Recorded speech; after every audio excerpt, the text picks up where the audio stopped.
Baik pemirsa, saat ini kami juga sudah terhubung dengan pengamat sepak bola Bapak Erwin Fitriansyah. Assalamualaikum, selamat pagi Pak Erwin. Waalaikumsalam, selamat pagi. Pak Wah, ada Erwin. Bang Krep di situ juga. Iya, Pak Erwin, ini Indonesia berhasil menang lawan Korea Selatan dini hari tadi. Ini bagaimana Anda melihat pertandingan pada dini hari tadi?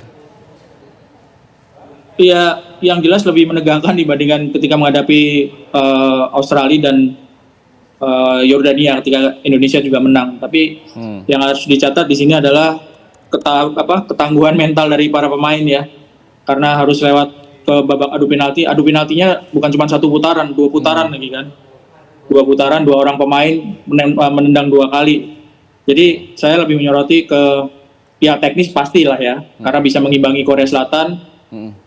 Meskipun ya banyak juga PR-nya karena Korea Selatan kan sejak menit 70 bermain dengan 10 orang, tapi malah Indonesia malah kebobolan. Ketangguhan mentalnya luar biasa sih, terutama di babak adu penalti ya. Bung Erwin, kalau melihat dari tadi Anda mengatakan dari menit 70 Korea Selatan ini hanya bermain dengan 10 pemain. Ini apakah ada kekurangan dari segi fisik dari Indonesia untuk mengimbangi Korea Selatan, Bung? Kalau fisik enggak ya. Kalau fisik relatif kurang lebih bisa ya mengimbangi. Tapi yang sangat terlihat adalah bagaimana menyelesaikan peluang-peluang yang didapat dalam waktu normal dan di babak perpanjangan waktu. Itu yang pertama. Kelihatan sekali penyelesaian akhirnya. Ya terlepas dari 2 gol Rafael Struijk yang luar biasa ya. Tapi setelah itu banyak sekali peluang yang didapatkan oleh Indonesia. Dan bisa dibilang setelah Korea kalah jumlah pemain kan Indonesia lebih banyak menguasai jalannya permainan. Tapi Korea mampu tampil disiplin ya, dan membuat Indonesia menyerangnya juga nggak mudah gitu. Ketika mendapatkan peluang itu juga nggak bisa diselesaikan dengan menjadi gol. Nah itu yang menjadi PR kelihatan sekali sih di pertandingan tadi ya, di waktu normal dan perpanjangan waktu. Bung Erwin, dari taktik yang diterapkan oleh Sintayong, melihat dari awal turnamen hingga pada pertandingan perempat final dini hari tadi ini bagaimana dari taktik yang dilakukan oleh STY?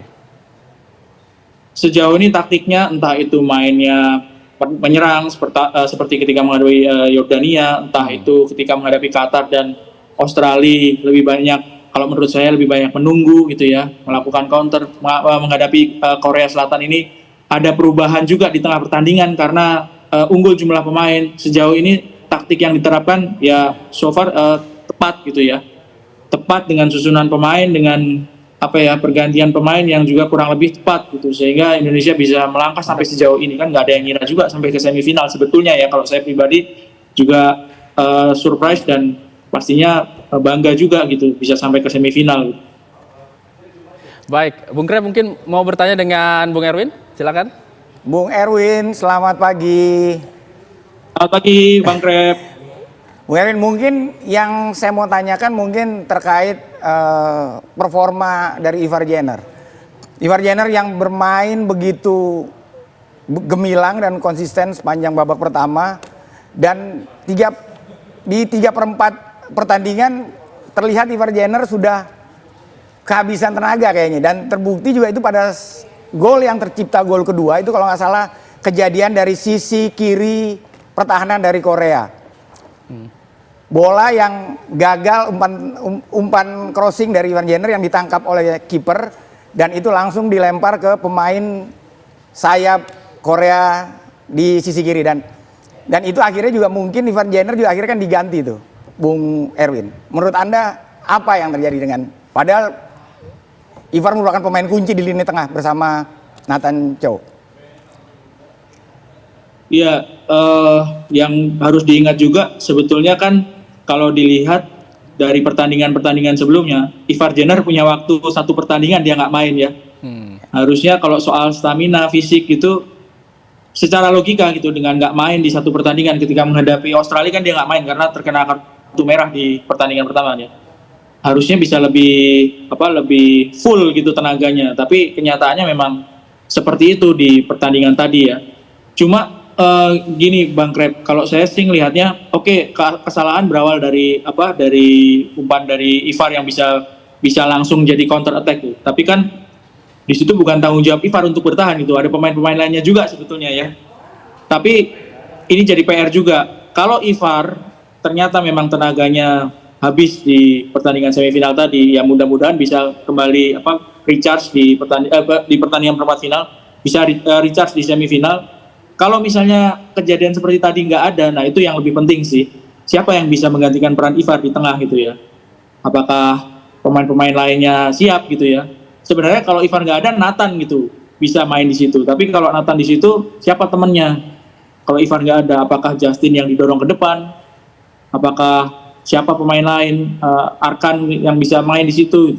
Itu yang lebih penting sih kalau menurut saya. Tapi evaluasinya memang bagaimana Ivar Jenner nggak sampai 2 babak habis dan diganti ya, kelihatan drop gitu ya di babak kedua. Yes.